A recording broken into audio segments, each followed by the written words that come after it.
பம்பரம் போலாடுறிய எதுக்கு? நித்தம் சாமி வந்து ஏறிடணும் அதுக்காக. தொப்புள தங்காட்டுறிய எதுக்கு? மாமன் பம்பரம் தான் விட்டுடணும் அதுக்காக. சும்மா நாச்சு பார்க்கும் போது சூட்டனைய ஏத்துற, சாராயத்தை கண்ணுல வச்சு ஆளு மேல ஊத்துற. காஞ்ச மாடு கம்புலதான் பாஞ்சது போல் தெம்புலதான் நீயும் மேய பாக்குற. மூட்டை தூக்கும் மாமாய் அழகு மான தூக்கலாமா?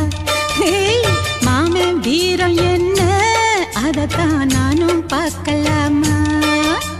சங்கதியெல்லாம் தெரிஞ்சும் ஏன் சொதப்புற இப்படி? சங்கதியெல்லாம் தெரிஞ்சும் ஏன் சொதப்புற இப்படி? சொர்க்க வாசல் கதவு உனக்கு